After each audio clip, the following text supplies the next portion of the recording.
안녕하십니까, 장원재입니다. 배나 통일 프로그램에 관해서 몇 가지 드리고 싶은 말씀이 있어서 카메라 앞에 섰습니다. 배나 통일의 출연자들은 전문 지식인, 전문 방송인이 아닙니다.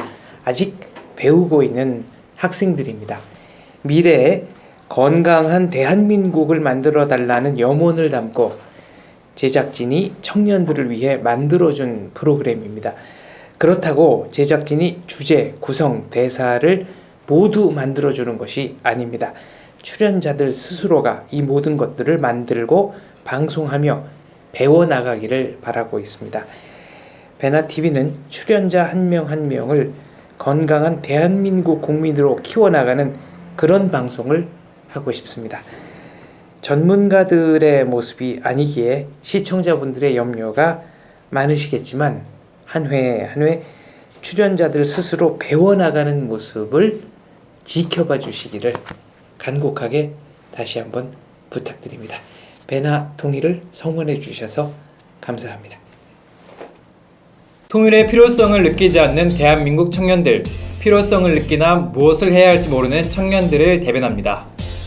탈북 청년으로서 북한 체제를 알리고 통일을 준비하는 대한민국 청년들과 소통하려 합니다.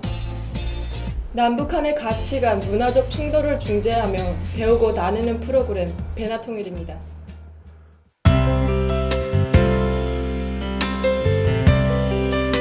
제보자들에서 보니까 사람들이 되게 이중적인 잣대를 들이대는 게 뭐냐면 탈북 여성들이 매춘 행위를 하는 거에 대해서 굉장히 막 거의 막 저것들이 뭐 저쪽에 가면 그것들이 많아 막 이러면서 사람들이 이렇게 뭔가 그런 거 있잖아요. 아니 그런 건 왜냐면 진짜 한국 와서 많이 해요. 그런데 많이 해요? 이유는 저런 거 근데 이유는 그거면 목숨 걸고 왔는데 좀 이렇게 좀 더 이렇게 건설적이고 좀 더 이렇게 좀 다르게 살기 나는 근데 면이 있는 것 같아요. 근데 저는 든 생각이 뭐였냐면 한국 사람이든 어느 나라 사람이든 매춘 행위를 해요.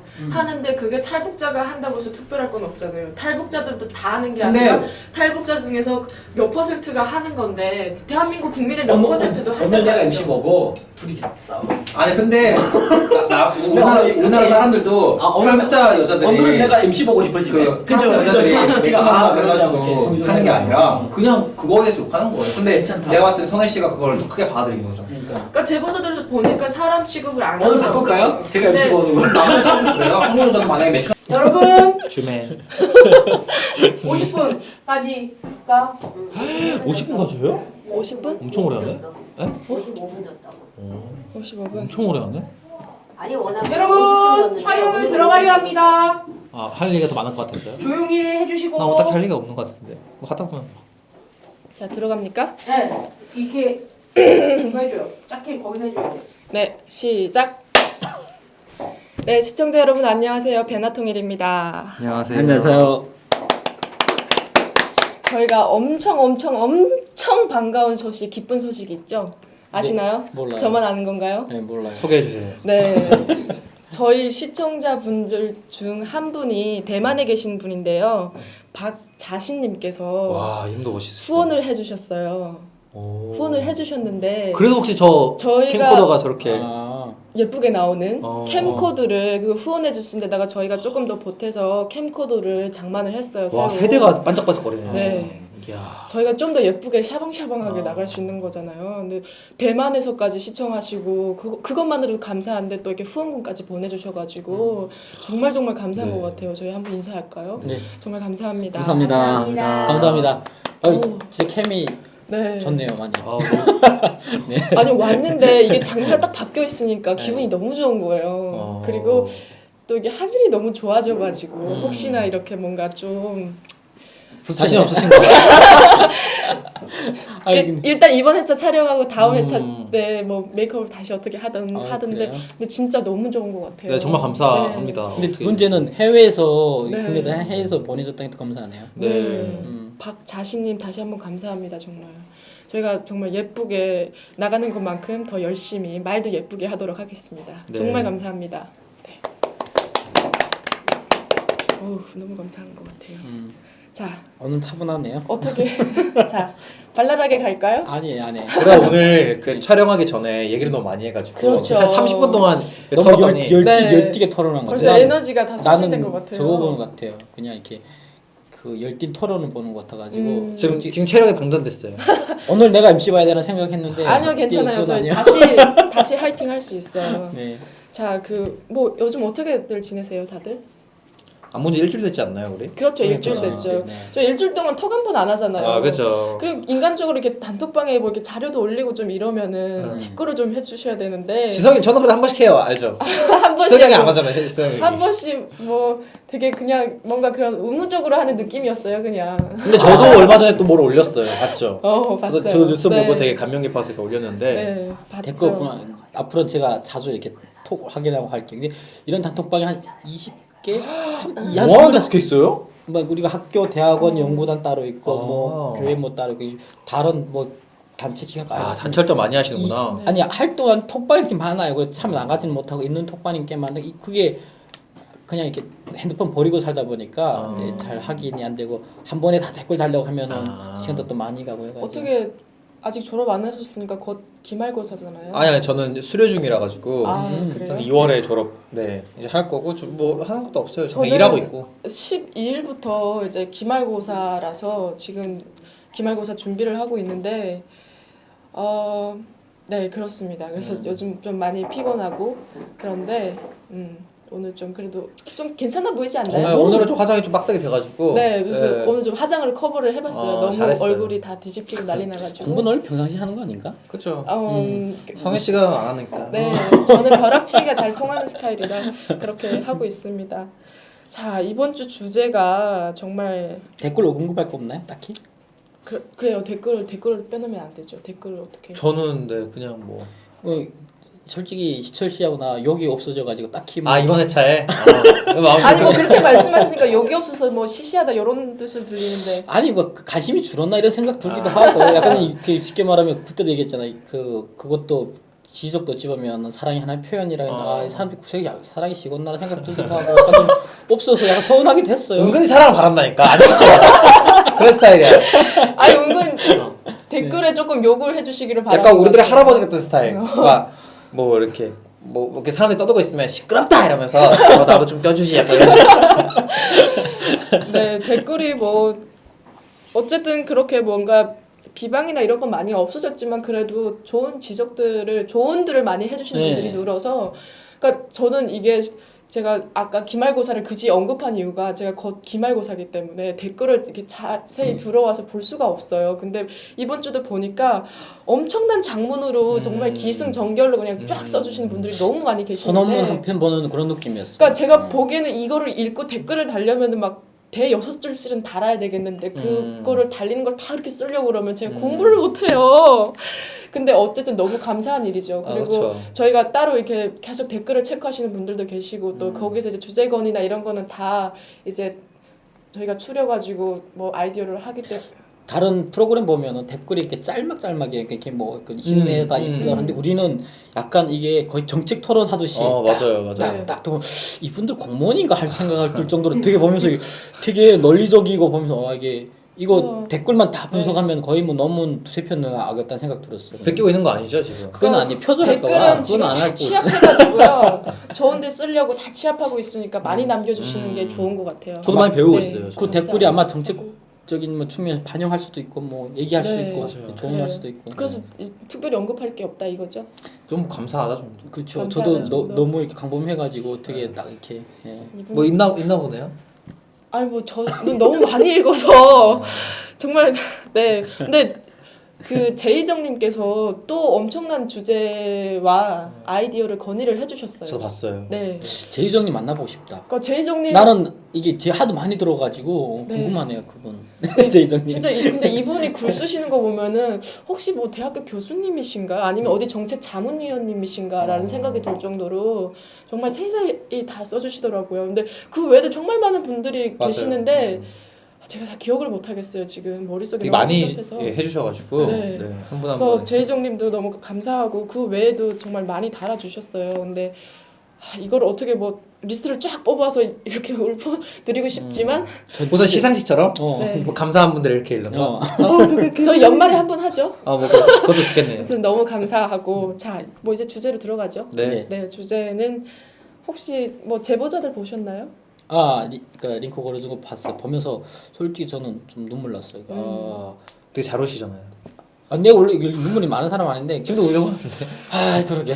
아니 근데 이거 보면서 솔직한 얘기로 말하면은 마음이 아팠어요. 왜냐면 목숨 걸고 넘어와 가지고 그들이 지금 처한 상황이 저한테는 사촌 동생도 이렇게 많이 있거든요. 지금 네. 이제 살고 있는 한국에서? 사촌 동생인데 저게 내 동생들이라면 내가 과연 어떻게 했을까 생각이 들더라고요. 이게 지금 내 일이 아니고 내 가족 문제가 아니라고. 근데 제보자 얘기가 어떤 얘기인지 시청자분들 모르시니까. 저 주제를 이제 명확하게 정하고 가려고 그래, 해요. 쭉 얘기하시면 좋을 것 주제가 이제 제보자들을 통해서 이제 얘기를 나누겠지만 주제는 그거예요. 그러니까 뭐라고 해야 될까요? 남북한 안 했나? 남북한 준법 네. 질서, 정신의 차이. 정신의 차이인데 제보자 내용이 어떤 내용이었어요? 그러니까 이게 지금 전번에 얘기했던 매춘에 대해 관련된 내용이에요. 네. 이게 탈북하신 여성들이 와가지고 결과적으로는 안정된 일자리를 못 찾고 좀 이렇게 티켓 다방이라든가 이런 다방 쪽으로 일하면서 2차, 3차까지 나가는 그런 이야기였어요. 그러니까 저도 이 영상을 봤거든요. 한 30분 정도 되는데요. 보니까 이제 제보자들에서 뭐 중간부터 나오는데 아무튼 근데 너무 저는 충격적이었고 그러니까 제 주변에는 그런 사람들을 찾아보기가 힘들어서 그랬는지 몰라도 저런 사람들이 정말 많구나라는 생각이 들더라고요. 그리고 또 드는 생각이 왜 탈북자들은 이거를 아무렇지 않게 생각할까?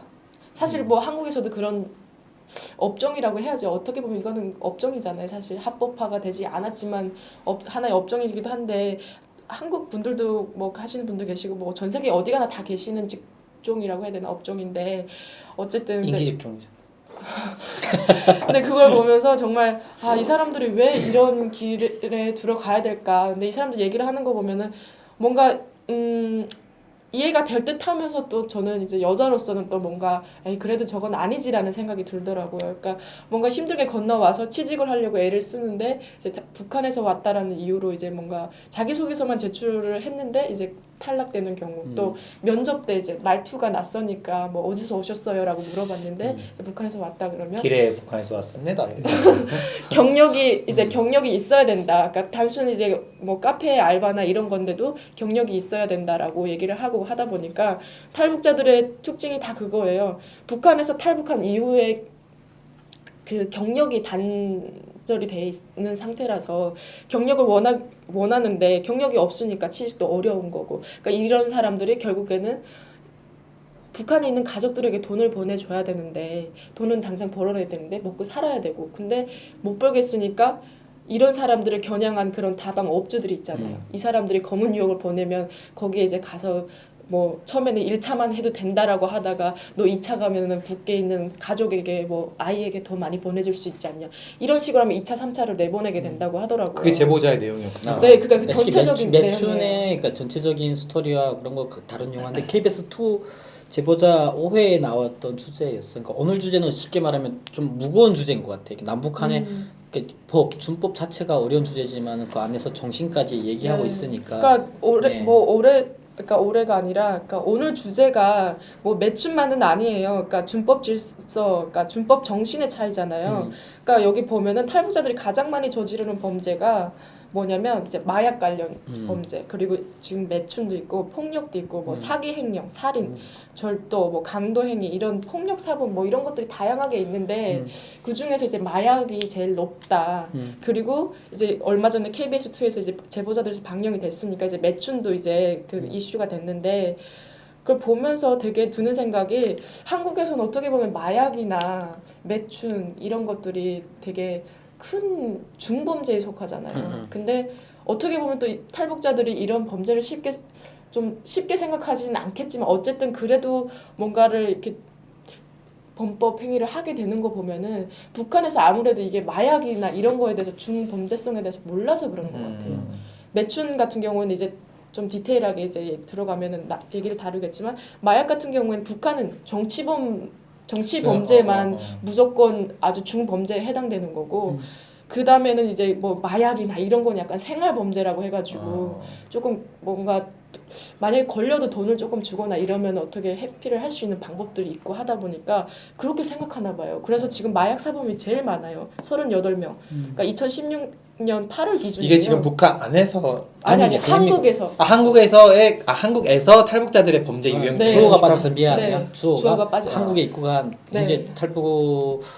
그 탈북민들이 지금 그러니까 범죄 범죄 유형 행위와 중에서 유형 중에서 쭉 그러니까 리스트 마약이 보면 1위고 마약이 제일 1위고 네. 그 소리는 폭력이 15명이고 그러니까 이게- 사기 뭐 해가지고 이게 지금 대한민국 안에서의 탈북자들의 네. 범죄죠. 뭐 마약이 제일 약간 많고 그다음에 70, 80 폭력인데 정도? 네. 폭력은 15명이에요. 8월 기준 2016년 8월 기준. 얼마 안 되는 근데 거 아닌가? 마약류와 이 차이가 2배 차이예요. 38명. 어. 38명 두 배 넘죠. 아마 매춘은 훨씬 많을 거예요, 그렇죠? 왜냐면 네. 매춘은 우리나라에서 집계가 안 네, 되니까. 매춘은 이제 그렇죠. 아무래도 집계를 할 수가 없으니까 여기에 안 나와 있는데 매춘, 마약 이런 게 너무 심한 것 같아요. 그래서 저희가 오늘은 이거에 대해서 얘기를 네네. 좀 집중적으로 해봐야 될 것 같아요. 집중적으로 해보려고 하는데, 그러니까 첫 번째 그걸 이해해야 될 것 같아요. 그러니까 그 링크 넣어주신 자료도 봤지만은 실질적으로 북한의 70년대, 80년대까지는 준법 정신이 어느 정도 있었어요. 그리고 왜냐면 그 국가 통제가 작동이 되던 시기가 배급이나 뭐 이런 월급이나 어느 정도 그 정도를 먹고 살 수 있는 시스템이 80년대까지 있다 보니까 그래도 준법 정신이나 이런 거에 대해서 상당히 많이 중요시 여겼는데 이게 고난행군 들어서면서 이게 월급과 배급 몽땅 시스템이 붕괴되면서 결국에는 국가에 의존하던 시스템이 붕괴되면서 결국엔 믿을 수 있는 터가 없어진 거죠. 그러다 보니까 이게 법이라는 건 국가 안에 그 법이 존재가 그 법이 제일 역할하는 이걸 못 하다 보니까 사람들이 그때 당시 나왔던 얘기가 그런 거였어요. 도둑질에 목들에도 살아남아야 된다. 그리고 어떻게 해서 사기 쳐먹든 어떻게 해서 살아남아야 된다는 이게가 확실하게 그 사람들 머릿속에 각인된 거예요. 앞집도 막 굶어서 막 나가는 거 보니까 사람들이 마음이 모든 게 그 인성이라는 부분 다 그때 붕괴된 것 같아요. 그러면서 실질적으로 뭐 옹아들에서 나오더만 뭐 군대가 나라를 지키는 군대가 아니라 그 국민을 뭐 탄압하는 군대고 뭐 뺏어먹는 군대, 그런 얘기하는 이유가 그런 것 같아요. 왜냐면 군대도 제대로 된 공급이 없다 보니까 그런 것도 강압적으로 강도짓하고 근데 그게가 나만 하는 게 아니라 사회 저변에 깔려가지고 다변화가 됐다. 다양한 모든 사람들이 거의 뭐 그걸 하고 있고 그걸 묵인하는 시스템이다 보니까 그거에 대한 무게가 좀 미약한 것 같아요. 그리고 마약 같은 부분도 고난행군 이전에는 마약을 심지 못하게 했어요. 근데 이게 고난행군 들으면서 외화벌이 수단으로 농촌에서 마약을 심게 했어요. 저 김정일이 시작했죠. 백도라지 사업이라고 해가지고. 그래가지고 마약을 그래가지고 개인 텃밭에서도 마약을 심게 했어요. 아펜이라는 그 양귀비라는 거 심게 하다 보니까 사람들이 이게 마약이 나한테는 위험한 거란 걸 느끼지 않는 거지. 실제로 마약은 네덜란드는 합법화한다고 하더라고요. 네덜란드에서는. 그래가지고 마약쟁이들 네덜란드 보내야 된다고 할 정도인데 네덜란드 같은 마약이 합법하고 그리고 매춘도 뭐 아르헨티나나 브라질, 뭐 칠레, 독일, 프랑스도 네덜란드도. 합법이고 그리고 사기는 모르겠어요. 사기를 아직 합법하는 나라는 없어요. 그리고 근데 후진국에서는 합법화라기보다도 그거를 그냥 통용한다고 하더라고. 사기 처벌은 그래요? 당연하다라고. 그러니까 그게 법에서는 사기는 유죄라고 하지만 실질적 사람에서는 그거에 대해서 사기 쳐먹는 거를 그렇게 나쁜 놈이라고 정지 안 하는데 오히려 사기 치는 것 자체가 되게 좀 똑똑한 걸로 비춰지는 나라도 있다고 하더라고요. 근데 그 나라는 제가 감히 음용 못하겠고 하세요. 이게 폭행이라든가 구체적으로 조사 못해가지고 미안해요. 폭행이나 살인 같은 경우, 그러니까 우리나라는 총기 소지가 허용 안 됐잖아요. 미국 같은 경우 총기 소지가 허용된 나라. 그러니까 이게 각 나라마다 주마다 다르겠죠, 나라. 그 나라마다 주마다 정하는 법이 달라가지고 정하는 범위가 다른데 대한민국은 가장 중요시 여기는 게 마약이거든. 그리고 폭력, 그리고 살인 뭐 이런 것들 등등인데 북한 같은 경우에는 이런 것들이 아까 얘기했죠. 고난행군 이전에는 그래도 적용이 됐어. 그 나라보다 더 강했어요. 그런데 이게 고난행군 들어서면서 마약이 성행하게 됐고 왜냐면 정부 자체가 마약을 심으라고 하니까 실질적으로 뭐 김정일 뭐 말씀이라고 해야 되나 그런 거 해가지고 마약은 얼음은 마약이 아닙니다 막 해가지고 필로폰이지 그러니까 이런 데다 해가지고 하는 그런 건 실질적으로 그러다 보니까 실질적으로 공공연하게 마약을 뇌물이라고 해야 될지 모르겠지만 약간 필요에 의해서 간부들한테 그 돈 대신 그거 마약으로 준다고 하더라고. 그러니까 이게 되게 지금 지성 형이 하고 싶은 말은 그만큼 마약이 성행한다는 말을 이렇게 그치. 풀어서 하는 거죠. 너무 이게 내가 지금 이렇게 두서없이 얘기하는 것 같은데 이게 결국엔 북한에서는 마약이 그렇게 심각한 게 아니다라는 거지. 근데 대한민국에서 마약이 되게 심각한 거지. 그러니까 이러다 보니까 사람들이 마약이 많이 손대고 북한에서 마약 이러는 거에 대해서 어렵지 않게 생각하는 부분이. 제가 알고 있는 바로는 그 김정일이 이제 마약 사업을 시작했어요. 웨어벌이 이제 수출 용으로 시작했는데 백도라지 사업이라고 해가지고 일부 지역에서 아예 대대적으로 이거를 농작을 했다고 해야 되나요? 그렇게 해서 중국을 통해서 동남아를 통해서 수출을 하기 시작한 거예요. 근데 이게 마약이 그때부터 이게 주민들 그러니까 생산하는 사람들에 대한 그 제 마약법을 옛날에 기사순으로 한번 봤었는데 북한 마약 약물 소지 뭐 그런 거에 대해서 봤었는데 보니까 뭐 그 마약을 제조하는 사람들이 따로 뭐 제조법을 유출하거나 어떠한 발설했거나 이런 거에 대한 법적 조항이 구체적인 게 없어요. 그러다 보니까 생활 수단으로 또 나와서 그걸 이제 개인이 만들기 시작하는 거예요. 그거를 제조 방법을 개인이 만들고 이게 개인이 만들다 보니까 또 싸게 수중에 풀리잖아요. 그러니까 주민들이 쉽게 그냥 뭐 한 1g에 5,000원 정도면은 한 B급, 중급 정도의 필로폰을 사서 한두 번 할 수 있는 그람수예요. 근데 그거를 하게 되는 거예요. 근데 이렇게 하다 보니까 사람들이 이게 마약이 심각한 거 아니구나. 그냥 북한에서 마약이 하나의 만병통치약처럼 치부되고 있어요. 그러니까 뭐 두통에도 좋다. 뭐 어디 뭐 여성병에도 좋다. 뭐 뇌질환에도 좋다. 뭐 다양한 속설들이 있으니까 물론 의학적으로 확인된 건 아니에요. 근데 그렇게 쓰고 있는 거예요. 그리고 더 그랬던 건 뭐냐면 김정일이 이거를 정확하게 몇 년도인지 모르겠지만 2000년 초반인지 그랬을 거예요 아마. 근데 백도라지 영웅이라는 영웅 칭호까지 주는 그런 사례가 있었어요. 그러니까 이런 것들이 이제 국가적으로 이루어지다 보니까 주민들은 그 마약에 대한 그런 경각심이나 이런 게 더 늦춰질 수밖에 없는 거고. 그런 두 분이 하시는 말씀은 그러니까 제가 듣기로는 굳이 또 딴지를 걸자면 그러면 이제 이렇게 38명 집계된 것만 38명이겠죠. 더 한 사람 분 많겠죠. 원래 걸리는 게 아주 소수만 걸리는 거니까. 네, 이렇게 어디서 걸린 38명이 한 거는 이제 북한에서는 그게 당연한 거 되게 대중적인 거니까 이해를 하자 뭐 이런 건 아니죠. 그건 아니지. 아니 그러니까 이해를 하자가 아니라 그래서 범죄 그런 의식이 낮다 이거예요. 그러니까 이게 왜냐면 준법 남북한의 준법 정신의 차이라는 게 그거거든. 이게 그러니까 법의 기준으로 그러니까 내가 아까 무기 소재도 논했던 부분이 그런 것 같아. 이게 남북한이 법에 대해서 보는 시각이 다를 수 있다라는 부분을 얘기하는 거지.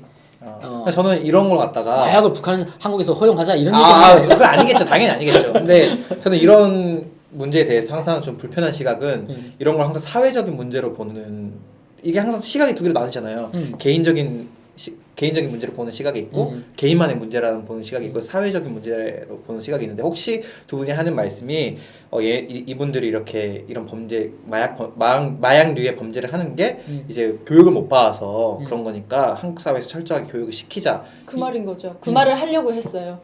네. 이런 부분에서는 왜 갑자기 긴장해? 네? 갑자기 아니 그 말을 하려고 하다 보니까 앞에서 이렇게 너무 두서가 길어가지고 네. 이 사람 뭔 말하고 있는 거야. 그러니까 왜 이 사람들이 왜 그런 준법 정신이 이런 부분에서 부족하냐를 설명하다 보니까 길게 된 것 같은데 아무튼 그래요. 그러니까 북한에서 그냥 쉽게 생각하면 그거예요. 생활 범죄는 어느 정도 저질러도 내가 돈만 있으면 살아남을 수 있어요. 정치범이 아닌 이상은. 근데 정치 범죄만을 제외하고는 괜찮았던 그런 환경에서 살던 사람이 한국에 와서 충분한 어떤 그런 준법 질서에 대한 교육을 못 받고 사회에 풀려났을 때 이와 같은 일들이 일어난다는 근데 거죠. 받지 않았을까요? 어느 정도는? 아예 얘기를 안 해주지 않았을 거 아니에요? 어떤 걸?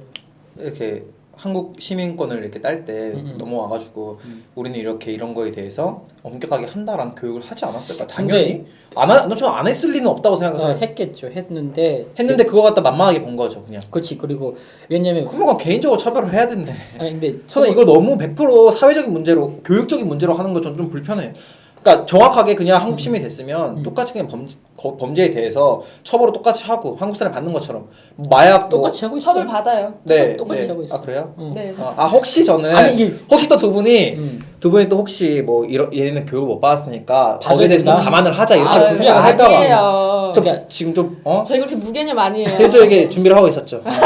태세선언 준비를 하고 나 있었죠. 이 얘기는 그러니까 말고 오늘은 차이라고 논하는 거는 그러니까 그게 봐달라는 개념이 아니라 이렇게 차이가 있다라고 하길래 확실하게 교육을 해야 되고 만약에 그런 거에 대한 엄청 법을 따져야 된다는 얘기하는 거였어요. 아. 북한에서 제일 중요하게 여기는 범죄 중에 하나가 정치범인데 정치범이라는 건 수령에 대한 사상에 대한 맞아요. 도전을 했는 사람에 대해서는 엄중 처벌이에요. 그다음에 뭐 한국 행위라든가 외국에 대한 그런 받아들이는 사람들. 그러니까 한국은 민주주의 사회이기 때문에 어떤 정치범 행위를 했다고 해서 이거를 너무나게 강력하게 처벌하거나 이러면은 이게 사회적으로 이슈가 되잖아요.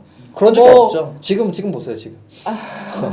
근데 아무튼 그런 게 있잖아요. 그러니까 뭐 표현의 자유다, 뭐 여러 가지 등등을 내세우면서 그런 정치적인 그런 거는 이렇게 뭔가 조금 중요하지 않게 하는 게 있죠. 근데 뭐 사회적 그런 것도 있긴 한데, 근데 북한 같은 경우에는 그런 오히려 그런 것 정치범이 엄청난 범죄이고 한국에서는 정치범보다는 아무래도 생활범죄라고 하기보다는 이걸 뭐라고 해야 될까요? 근데 어쨌든 이런 것들이 사회적 범죄인가 이게? 정치 범죄가 아니면? 사회적 범죄. 네, 근데 이런 것들을 더 중요시 되는데 북한 주민들은 그걸 모르는 거죠. 법의 차이를 정확하게. 그러니까 이걸 얘기를 하려면 또 하나원 얘기를 안 할 수가 없는 게 하나원에서 3개월 동안 어떻게 다 배울 수 있겠어요. 저는 못 근데 배우고 나오잖아요. 하나원 사람들이 이걸 보면 좀 억울할 수 있다는 생각이 잠깐 드네요. 억울해. 다 모르니까. 왜냐면 하나원에서 분명 교육을 했을 건데 그치. 모든 걸 그 사람들의 개인적인 잘못을 또 하나원의 잘못으로 또 다 치부해버리면 그렇지 않아 그런 댓글이 많아요. 그럴 수도 있을 것 같습니다. 내가 만약 하나원 사람이면 우리는 그래도 정해진 예산 안에서 정해진 기간 안에서 분명히 이런 법은 우리나라 이런 법 질서가 있고 너네가 이거 어기면 이런 형량을 받는다라고 했을 텐데 그리고 자꾸 우리가 부족하다고 하면 억울할 수 있을 것 같아요. 그런 근데 생각이 드네요 갑자기. 억울하다라는 얘기도 생각이 들겠죠. 관련 직종 종사자들은. 근데 또 반대로 생각하면은 그런 거예요. 하나원이 있는 이유는 탈북자를 이 대한민국 사회에 건강하게 정착시키기 맞아요. 위해서 있는 거잖아요. 그러다 보면은 하나원이나 혹은 하나원에 어떤 실세가 있나요? 아무튼 하나원 갑자기 실세 나왔어. 그러니까 하나원의 그런 것들을 정하는 사람들이 자기가 교육시키고 싶은 게 아니라 주민들이 받고 싶어 하는 것도 해줘야 된다는 거죠. 그러니까 주민들이 받고 싶어하는 교육이라는 게 아무래도 사회에 나왔을 때 내가 취직을 하거나 혹은 뭐 학업이든 이런 거에 대해서 좀 더 집중적으로 해줘야 되는 사회에 잘 융화될 수 있는 그런 거를 검토를 하고, 그리고 준법이나 뭐 이런 것들은 사회적인 기본 이런 소양 이런 것들은 이제 이건 필수적으로 그러니까 해줘야 되는 거죠. 근데 보면은 이렇게 정말 제가 필요하다라는 교육들이 다 들어가 있는 것 같지만 거기에 허점이 있기 때문에 이 사람들이 사회에 나왔을 때 이런 문제들이 일어난다 이거죠. 내가 그때 무슨 프로그램에 이 프로그램이 요즘 뭔지 모르겠는데 통일은 어찌 보면 그 한순간에 하면은 제가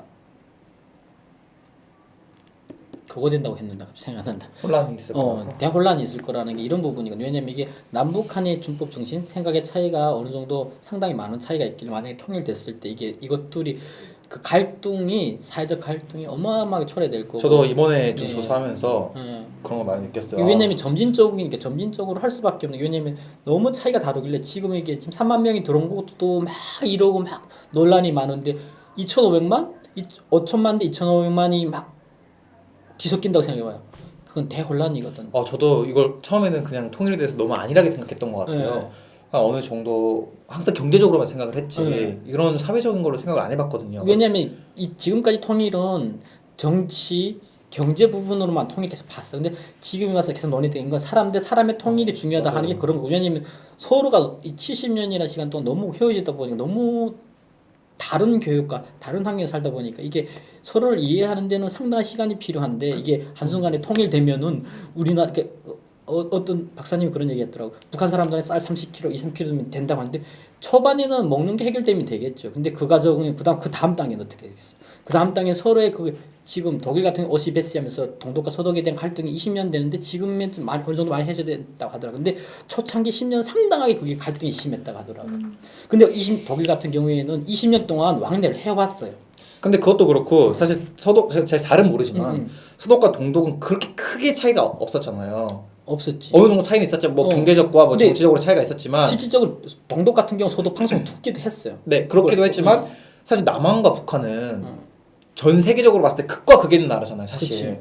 특히 뭐 모든 나라와 북한은 그렇지만 근데 이런 나라가 합치려고 하니까 또 지금 이제 법에 대해서 이제 들어봤는데 잠깐만요. 저희가 잠깐 알고 넘어가야 될 게 지금 그 형에 살고 있는 탈북민 수가 다 해서 150명 안팎이에요. 우리나라에서요? 지금 집계된 형량을 살고 있는 사람만 150명 안팎이에요. 그러니까 3만 명이 넘어선 데서 150명 정도면은 이렇게 그렇게 많은 수치는 아니에요. 근데 저희가 또 이렇게 장황하게 나가면은 탈북자가 대부분 다 범죄를 저지르고 사는 줄 아는데 또 그거는 아니라는 점을 알고 150명이면 1%도 안 되네요. 아니 이게 내 얘기는 이게 범죄에 놓고 얘기하는 건 오늘 차이잖아요. 준법적 차이인데 이게 준법이라는 거는 그러니까 준법 안에서 결국에는 지금 범죄가 나온 거고 결국에는 준법에 차이가 있다라고 얘기하는 부분인 거지. 그게 뭐 북한 사람들이 다 범죄자라고 지금 성현 씨 걱정돼서 그래요. 이게 두 분한테 그런 게 아니라 시청자분들도 보시기에 저희가 이거를 설명 안 해드리고 하면은 시청자분들은 아 탈북자들 이렇게 많은 범죄를 저지르고 사는구나 이렇게 되거든요. 집계 된 걸로는 0.5%라는 거. 제가 말했습니다. 네, 이렇게.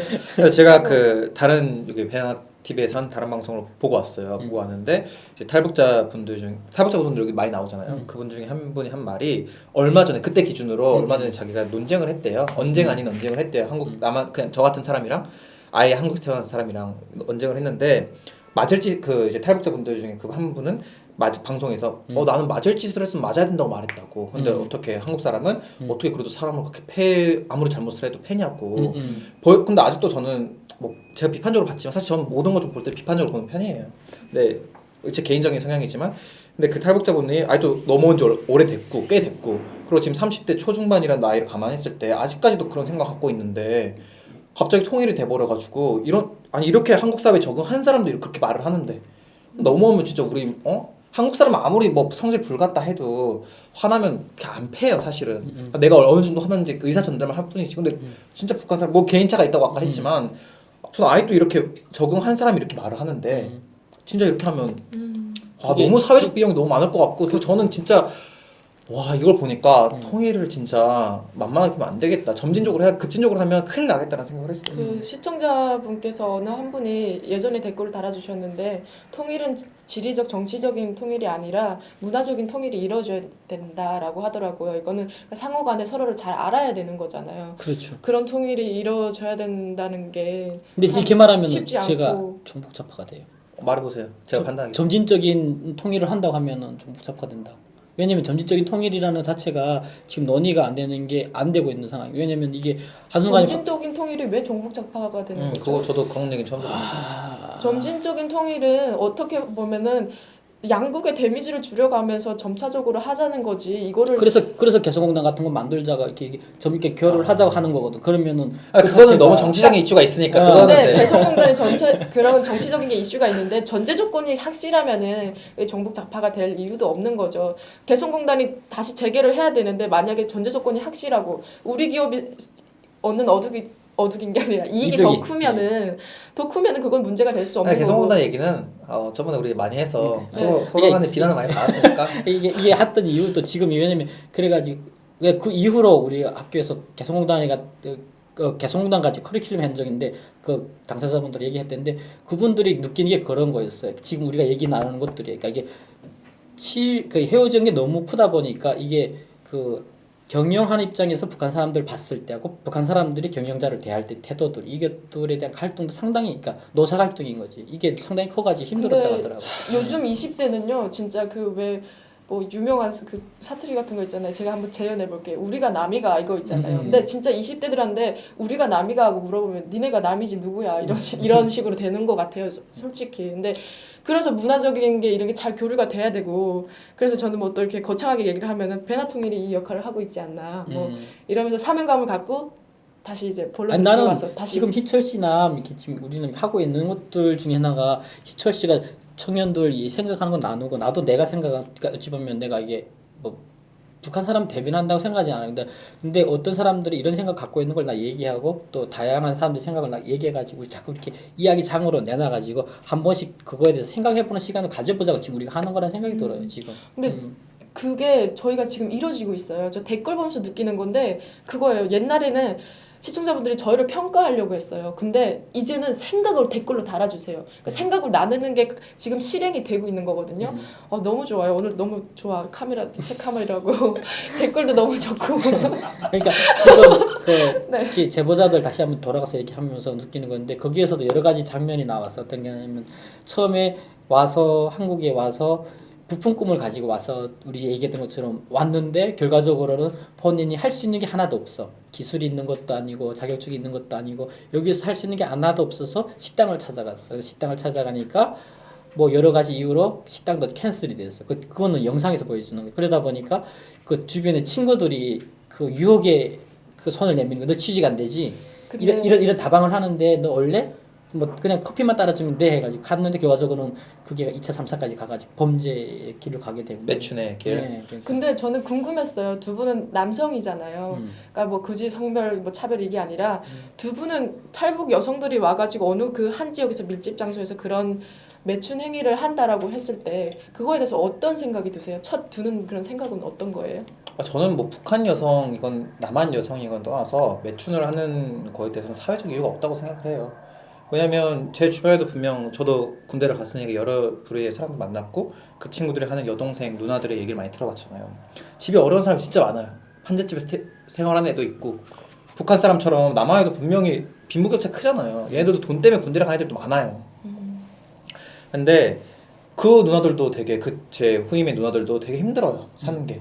매출 안 해요. 저 롯데리아 가서 일하고 저기 식당 가서 서빙하고 걸레 닦아요. 근데 저는 그래서 남한 여성이고 북한 여성이고 떠나서 매출하는 거는 본인 개인의 의지 문제지 이걸 자꾸 사회적인 문제로 끌고 가면 끝도 없어요. 내가 그럼 사람 때리는 거는 만약 내가 어릴 때 아빠한테 맞고 자랐다고 사람 때리는 게 용인된다 이런 거랑 비슷한 거잖아요 사실. 신 선배님은 어떻게 생각하세요? 그냥 이런 여러 가지 뭐 그런 거 말고 그냥 딱 드는 생각, 그냥 남성으로서 그런 소식을 접했을 때, 한 시민으로서 접했을 때 그런 느낌. 뭐 저도 뭐 저는 매춘에 대해서 솔직히 반대하는 사람 중에 하나예요. 왜냐하면 그게 뭐 그 성을 파는 사람 입장에서 모르겠지만 내 개인적인 입장에서는 왜냐면 이 성이라는 것은 전 개인적으로 너무 이렇게 고리타분할 수 있는데 아름다운 곳이라는 생각이 들어요. 저도 그래요. 판매의 그게 성이 수단이 아니라 인간으로서 느끼는 그 고유한 그 하나인데 그거를 상품화하는 것 자체가 솔직히 저 안에서도 좀 못 들이는 부분이 있어요. 그리고 이제 성 돈 주고 이렇게 사는 행위에 대해서 아직까지는 저한테는 거부감이 있어요. 근데 제 약간 지금 올드한 생각일 수도 있지만 아니 올드한 게 아니라 이거는 근데 저는 그 지성형의 생각 그거잖아요. 저도 어릴 때 엄마한테 어떻게 교육받았냐면 나는 너무 소중한 사람이니까 내 이 소중한 성을 아무나에게 주면 되겠어 이렇게 교육을 받았거든요. 그러니까 뭐 엄마의 교육에 따르면 나는 이렇게 소중한 사람인데 정말 내가 소중하게 생각하는 사람과 성 생활을 해야지 그거 갖다 매춘한 여자한테 하면 내가 너무 아깝다 이런 거예요. 나의 소중한 몸을 함부로 쓰는 거. 근데 쉽게 말하면 돈으로 사는 거니까. 근데 이거는 우리의 생각이고 저는 또 성의 개념은 사람마다 다르다고 생각해요. 그러니까 저는 반대로 똑같이 교육 받았지만 저는 성 매춘을 반대하진 않아요. 왜냐면 성에 대한 개념은 사람마다 다른 거니까. 난 이렇게 생각하는 거지만 다른 사람은 성을 놀이로 생각하는 사람도 있거든요. 그러니까 뭐 탈북 여성이 매춘 행위를 한다고 해서 특별한 의미는 없고 그냥 성행위는 무조건 잘못된 거다 이건 거죠. 아니 성 매춘을 나쁘게 생각하진 않아요. 그게 불법인 사회 현실에 전 불만인 거지. 합법으로 해야 된다 이런 거지. 아무튼 성 매춘을 하지 않는데 그 탈북자 여성이 나 너무 지금 부푼 꿈을 안고 한국 왔는데 받아주는 데가 없으니까 매춘했어. 그러니까 나를 너무 나쁘게 보진 말아줘. 이런 시선에 불편하다는 거죠. 개인의 문제라는 거죠 그거는.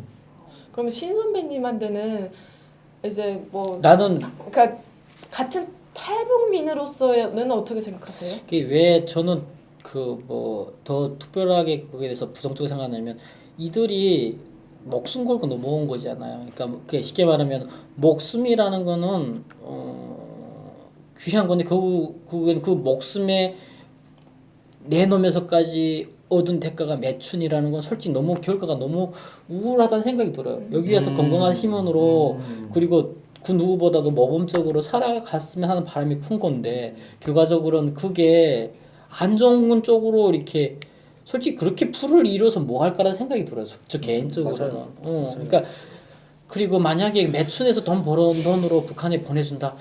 모르겠어요. 북한에 있는 가족들은 그래 고맙다 잘 쓰겠다라고 생각할지는 모르겠어요.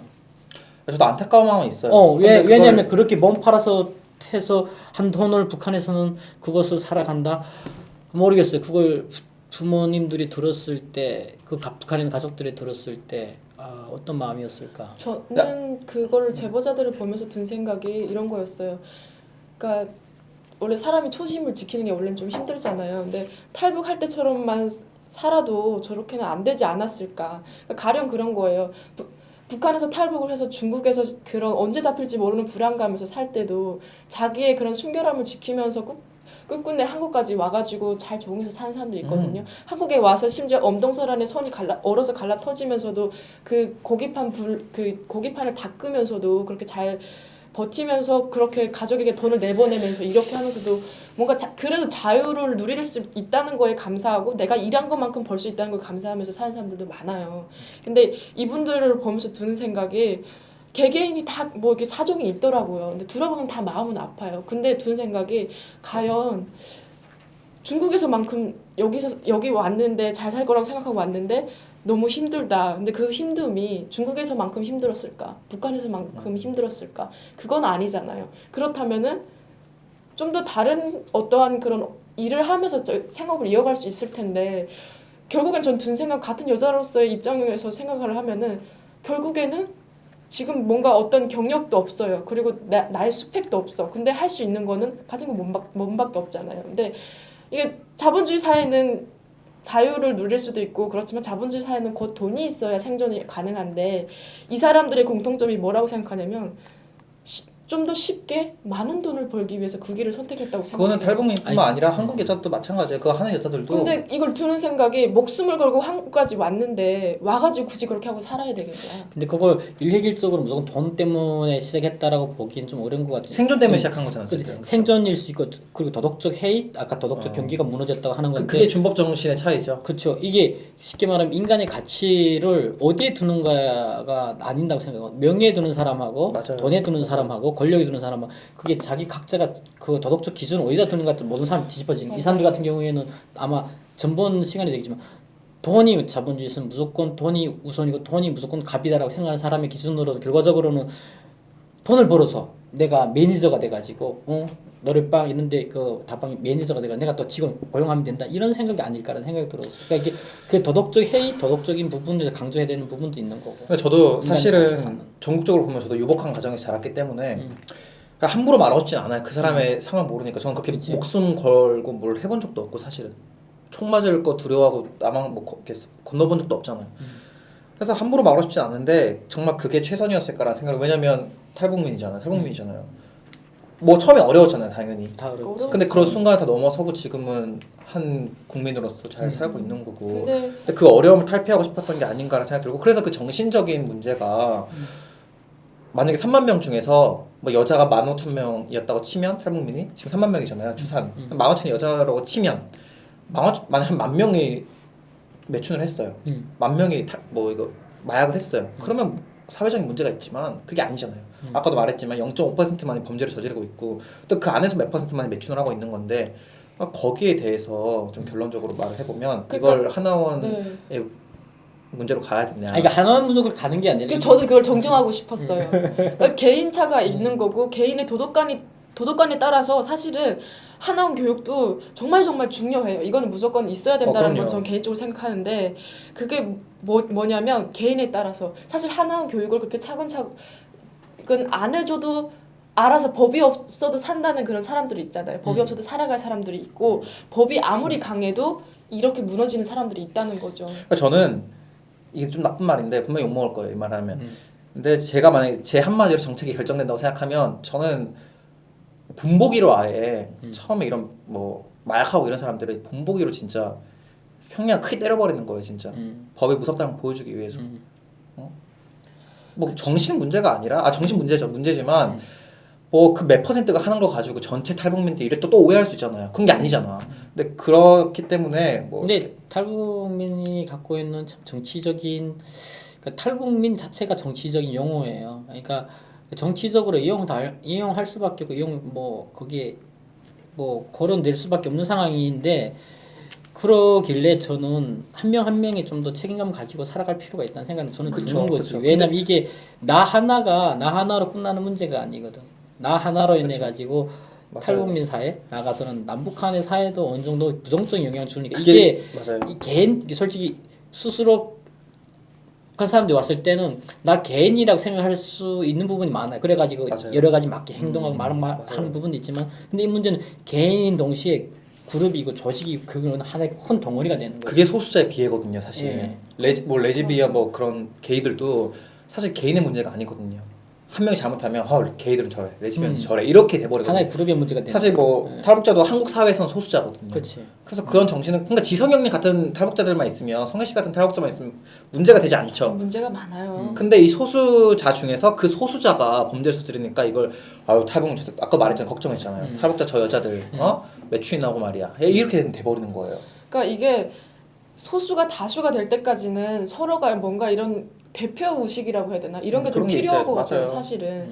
그래서 저도 뭔가 어디 나가서 뭔가 피해를 안 끼치고 그러려고 하는데 어떻게 보면 나도 탈북자라는 그런 집단에 속해 있는 사람이잖아요. 그러니까 내가 속해 있는 그 집단 부류의 사람들에게 피해를 안 주기 위해서 많이 이렇게 의식을 하면서 사는 편이긴 해요. 그래도 어쩌겠어요. 그냥 내일이다 보니까 조금 좋게 말하면 인간이다 보니까 문제도 많아요. 너무 게을르기도 하고 뭐 그런 지금 건데. 그래서 요즘 논하고 하는 주제도 그건가 이게 소수로 봐야 되는 부분도 있지만은 사회적으로 근데 개인들도 탈북하신 분들 안에 소수지만은 어찌 보면은 다수 맞아요. 조직이라는 그러니까 그룹이라는 그 정체성을 같이 띠고 있다는 왜냐면 맞아요. 내가 하나 잘못한 게 아니라 신지성이나 사람 하나 잘못한 게 아니라 탈북자 전체가 욕먹고 그게 맞아요. 북한에 온 사람들 전체 그룹이 그러니까 문제되는 문제니까 이런 부분도 하나원이 아니라 하나 빼고 그 다음 기관에서 다음 조직에서 확실하게 이런 것들도 얘기해야 된다. 여러분들은 어쩔 수 없는 맞아요. 상황이라는 거 분명한 이건 솔직히 어쩔 수 없는 거예요. 맞아요. 뿌리칠 수도 내가 뿌리치고 싶어 뿌리쳐지는 문제도 아니에요.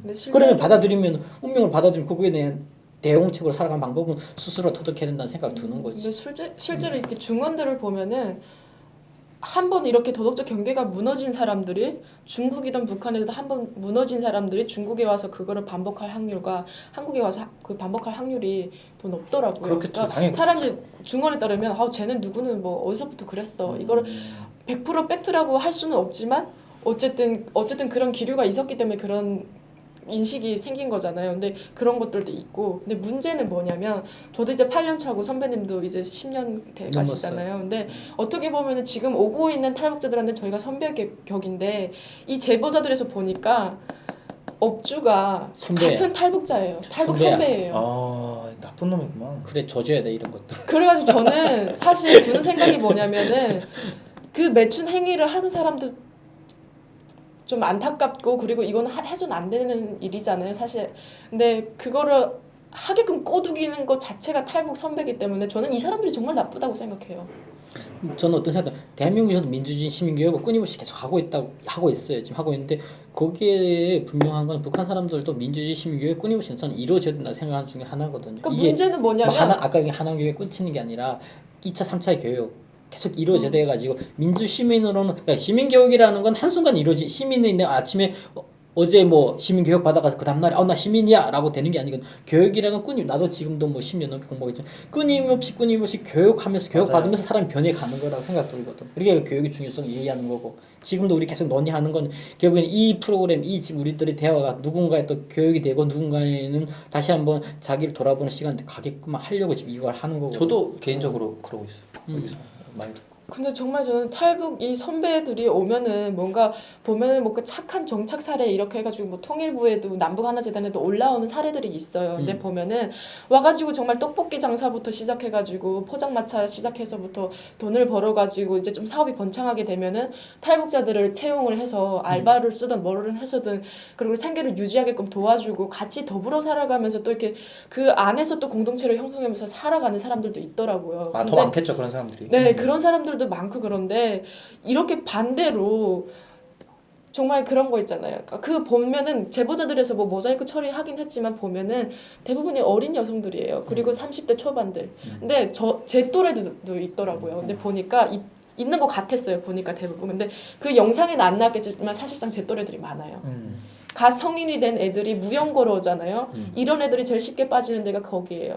만약에 저도 맞아요. 부모님이랑 같이 안 오고 이 사회에 혼자 떨어졌다면은 그리고 내 주변에 그런 업종에서 종사하는 업주가 한 명 있었다면 저 빠졌을 수도 모르겠어요. 뭐라는 얘기죠? 왜냐면 너무 힘들기 때문에 어리고 정체성이 약하기 때문에 빠질 수도 있는데 이런 사람들 겨냥해서 업주들이 뽑아가는 거예요. 그러니까 너 일하면은 그냥 술 따라주고 같이 노래 불러주면 돼. 그리고 뭐 이렇게 허벅지 정도 만지는데 그 정도만 가만 있으면 너 이렇게 돈 벌어. 근데 너 나가봐 취직도 안 되고 너 고향에 부모님한테 돈 보내줘야 되잖아. 이런 식으로 회유를 하는 거예요. 악마의 유혹이라고 하죠. 그러니까 이거 이제 진짜 욕 먹을 얘기인데 이거 한번 먹죠 뭐 이번에.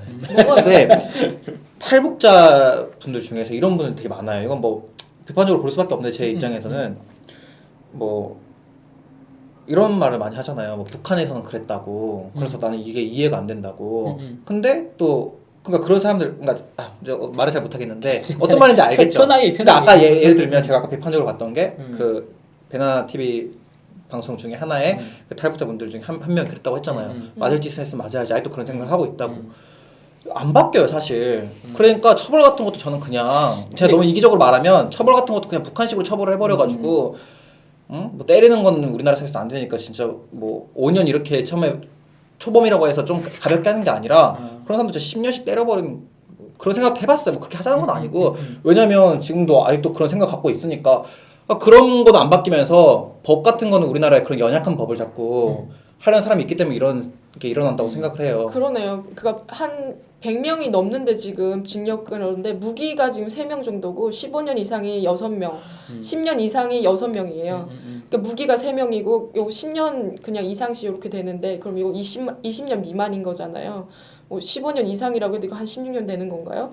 아무튼 근데 이렇게밖에 안 되고 그러니까 형량이 어떻게 보면 죄에 비해서 가볍다 이 말씀을 하시는 거죠. 근데 지금 우리가 제가 지금 원하는 게 이게 또 탈북 하신 분에 대해 한정지 있는 것보다 이게 하는 취지는 나는 그런 생각이 들어요. 그러니까 통일을 대비해가지고 지금 우리가 이런 거 디테일하게 준비가 돼야 되기 위해서 맞아. 우리가 이 논의하는 거랑 맹점은 잊지 말았으면 하는 바람이 있어요. 왜냐면 맞아요. 북한 사람들 안에도 뭐 솔직히 그 뭐 지금 100명 나머지 사람들은 다 건강한 대국민으로 열심히 살아가는 부분인 거잖아요. 근데 이게 지금 왜냐면 건강한 사회라는 거는 자꾸 이렇게 죄를 줄여나가고 건강한 시민으로 만들어가는 과정이라고 생각해요. 맞아요. 그러기 위해서 우리는 이런 거에 대한 어떻게 하면 더 좋은 정책과 그리고 더 좋은 시민으로 교육할 그리고 스스로가 어떻게 하면 더 바른 사람으로 나가게끔 도와줄까라는 우리가 나눈다고 생각하거든요. 저도 이거를 하면서 이게 어떻게 보면은 제가 탈북자기 때문에 이거는 저한테 보면 어떻게 보면 부끄러운 치부이기도 하거든요. 치부인 동시에 어찌 보면 통일 대비한 샘플링이라는 생각이 네, 들어요. 부끄러운 치부인데 이거를 드러내야 되고 이 주제를 해야 됐던 이유가 뭐냐면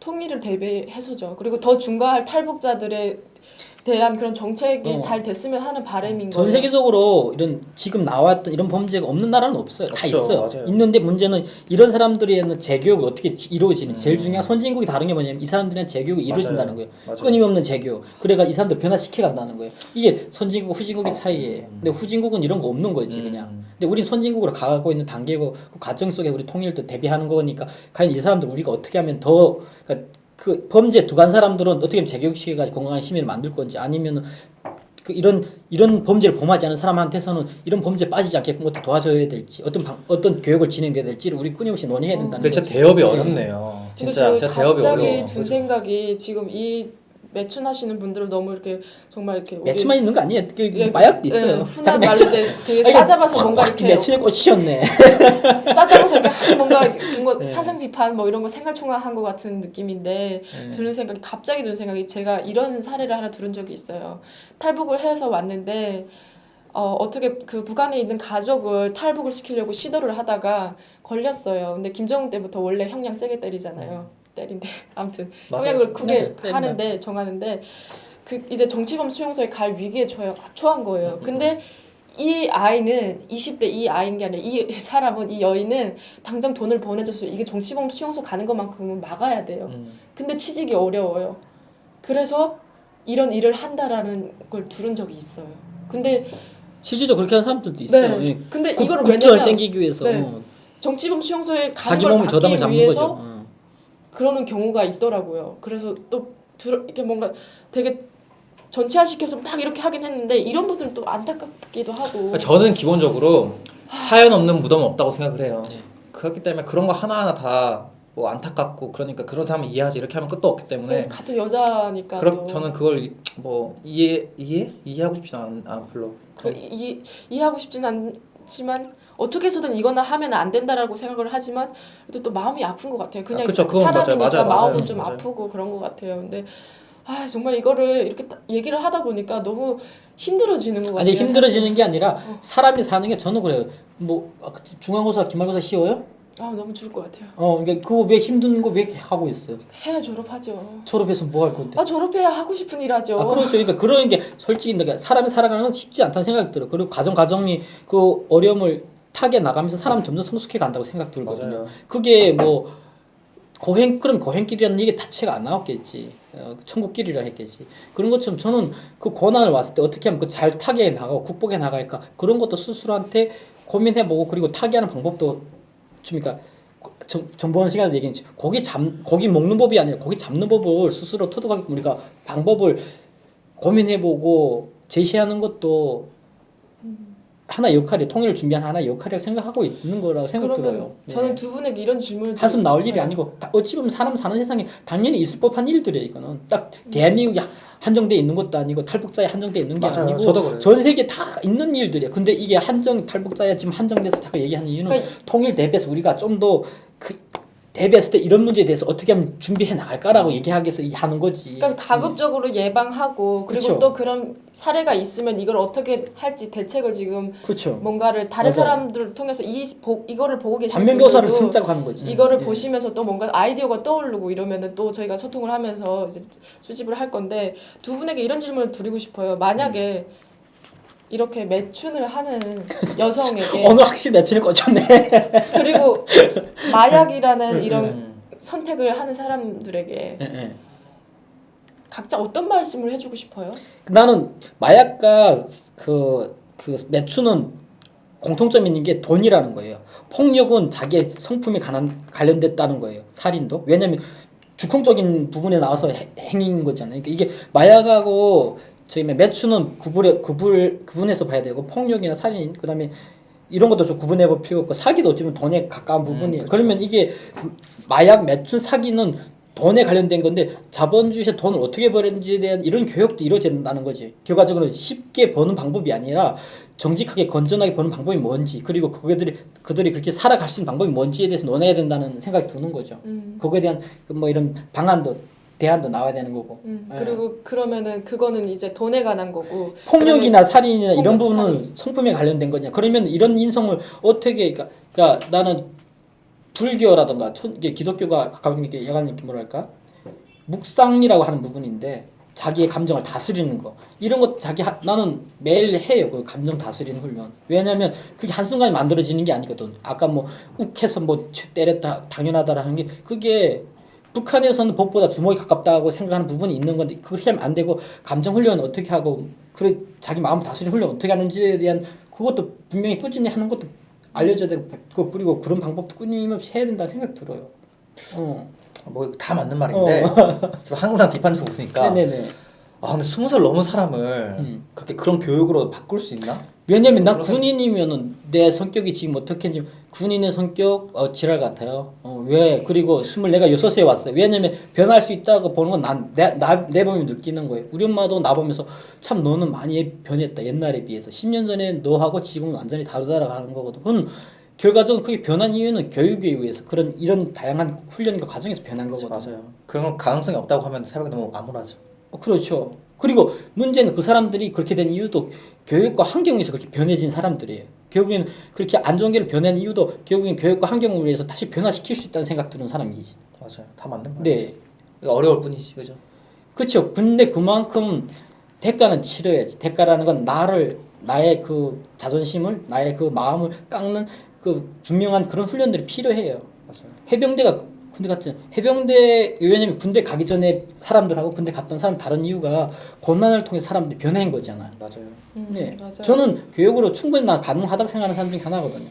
저는 군대 갔다 온 남자로서 어떻게 군대 네. 얘기해서 미안하긴 한데 어떻게 뭐 맞아요. 다 맞는 말이죠. 어려워서 그렇지. 맞는 말이죠. 저는 제 자랑 살짝 얹어서 말씀드리려면은 그거예요. 저 미국에 여행 갔을 때 그 메모리얼이 있잖아요. 그 워싱턴 거기 저 메모리얼. 갔었어요. 저도. 네, 거기 한국 갔었는데 그, 검은색 그 타일에다가 Freedom is not free라고 돼 있더라고요. 그래서 제가 그 앞에서 사진을 찍었었거든요. 맞아요. 맞는 말이에요. 그래서 한동안 페이스북에 이제 커브 사진을 설정을 해놨었는데 대가가 있어야죠. 네, 그 말이 정말 맞는 것 같아요. 그러니까 그리고 또 어떤 기사에는 그러더라고요. 대한민국은 정말 자유로운 나라지만 정말 자유만 누리려고 하면은 굶어 죽는다라는 얘기도 있더라고요. 자유엔 책임이 따른다. 네. 그러니까 보면은 그러니까 신 선배님이 정말 잘 이거를 정리를 해주신 게 그러니까 어떻게 보면은 마약이나 매춘이라는 게 경제적인 건데 경제적인 관념에 대한 교육과 그리고 또 도덕적인 거에 대해서 정말 필요한 것 같아요. 그러니까 저희가 북한에서 도덕을 배우는 게 사회주의 뭐 공산주의 도덕을 배우지 사실 인간 대 인간으로서의 그런 관계에 대한 도덕을 잘 못 배운 거거든요. 그러니까 도덕이라는 게 사실은 그 공산주의 도덕이 어떤 수령에 충성하고 수령을 위해서 지켜야 되는 도덕을 가르친 거지 사실 정말 개개인을 대하고 그리고 이 사회에 대한 도덕을 가르친 적이 저는 그런 교육을 받은 기억이 없어요. 장마당 선생이죠. 네. 네, 그렇다고 장마당 이제- 선생님 그래 좀 했어요. 그래도 인성 부분을 가르쳤는데 이게 자꾸 장마당 세대라는 거는 권한행구식인데 이전에는 인성에 대해서 좀 강조하겠는데 그 이후부터 등기돼서 그런 거죠. 맞아요. 그러니까 그런 거 지금 하다 보니까 와서 이제 경제적인 거나 그리고 지금 말씀하신 거 도덕관 이런 건 정말 잘 해야 될 것 같아요. 왜냐면 이게 자본주의 사회고 이 자본주의 사회 이거 민주주의 사회에서 자유를 쉽게 누릴 수 있는데 쉽게 누릴 수 있는 것만큼 아무도 나를 터치를 가이드라인을 안 잡아주잖아요. 그러니까 이거는 이렇게 쉽게 무너질 수가 있는 거예요. 근데 자기를 지키려면은 자기 스스로가 자기의 어떤 신념이나 도덕관념 이런 걸 잘 세워야 되고 또 이렇게 뭔가 필요하면은 경제관념도 이런 걸 배워야 된다고 생각해요. 저는 그 제보자 끝으로 하나만 더 붙이면은 뭐냐면 뭐 취직을 하려고 그럴 때 그 말투나 뭐 이런 것 때문에 어려웠다라고 그러는데 말투 때문에 어려웠으면 말투를 고쳐야죠. 저는 그렇게 생각해요. 저는 정말로. 로마에서 로마를 따르라. 저 대한민국에 저도 와가지고요. 그런 제가 그 탈탈탈에서도 한 번 언급했었는데 마트 가가지고 과일을 사면서 카드를 내밀면서 이거 얼만가 이렇게 했어요. 근데 어디서 왔냐고 물어보더라고요. 근데 당시 나이는 어렸었고 그렇기 때문에 그걸 굉장히 민감하게 받아들였었어요. 사춘기이기도 하고 그래가지고 아 뭐야 내 얼굴엔 딱 봐도 탈북자가 쓰여있나 이런 생각도 들고 그래서 혼자 그렇게 피해 우식인 거죠. 그렇게 생각했던 적이 있는데 그 이후에 제가 뭘 했냐면요. TV를 보면서 드라마를 보면서 말을 따라했어요. 그 오글거리지만 그 말을 따라했어요. 따라하고 이러면서 빨리 말을 고쳐야 되겠다. 내가 이런 걸 그때는 그걸 피해라고 생각을 했는데 둘 중 하나예요. 네 내가 내면이 건강하면은 별 신경 안 써요. 그거를 빨리 해야 될 것 같아요. 둘 중에 하나. 말투 때문에 취직이 안 되면 말투를 어떻게 해야 되고 그리고 경력이 문제다. 경력 그러면은 적어도 내가 카페 가서 알바하기 위해서는 바리스타 자격증 하나 정도는 있어야 되지 않을까요?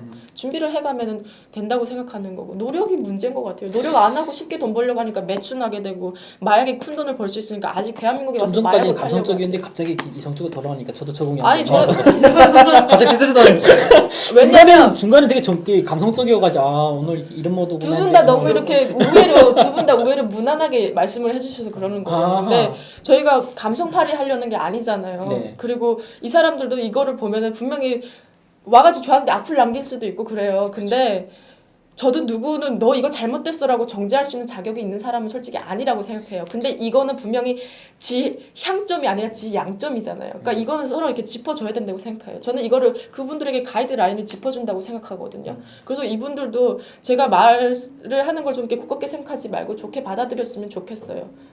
그건 받아들인 입장이니까 뭐 어떻게 강요할 수는 없고. 그럼- 근데 초반에 희철 씨가 막 강력하게 열띠게 토론했던 분위기하고 딱 시작해서 한 분위기가 되게 달라가지고 그러니까 두 내가 분이 지금 적응하고 너무 있어 두 지금. 분이 너무 이렇게 스무스하게 해주시니까 제가 지금 이렇게 된 거예요. 제가 지금 화장실 급해요. 시간이 지났는데 막 끝내가지고 네, 제 마무리를 할게요. 네. 진짜 마무리를 할 텐데 저희가 이제 마약이나 매춘에 대해서만 너무 많이 다루고 폭력이나 뭐 사기 횡령 이런 거에 대해서 잘 언급을 안 했는데 이런 것들은 실제로 통계에 뭐 같은 부류죠. 뭐. 네, 통계 인원수가 적고 그리고 우리 신선 선배님께서 이제 경제 범죄와 이런 도덕적인 그런 범죄에 대해서 이제 분류를 인성 해주셨기 부분. 때문에 네. 예, 인성에 대해서 분류를 해줬기 때문에 이제 간단히 정리를 하고 마무리를 할까 해요. 그래서 이제 저희가 이런 논의를 하고 이랬는데 시청자 여러분께서 저는 마지막으로 드릴 말씀이 명심해 주셔야 될 거는 좀 이렇게 너무 이렇게 광범위하게 생각을 안 해주셨으면 좋겠어요. 그러니까 아까도 누누이 말씀드렸지만 3만 명 중에 150명 안팎인 0.5%. 0.5%인 거고 그리고 이건 어느 나라에나 있는 범죄인데 저희는 이거를 예방할 수 있으면 가급적이면 예방을 하고 맞아요. 문제가 생기면 대책을 마련해야 하기 때문에 아픈 다른 치부를 거다. 드러낸 거잖아요. 그래서 이거를 감안해서 이해를 해주시고 또 이거에 대해서 뭔가 보완점이나 뭐 아이디어 이런 거 있으면 댓글로 많이 남겨주셨으면 좋겠어요. 그리고 이제 마지막으로 저희가 이제 9회차를 들어갈 텐데 저희가 7회차에 이제 6회차에서 죄송해요. 너무 목이 아파가지고 괜찮아요. 네.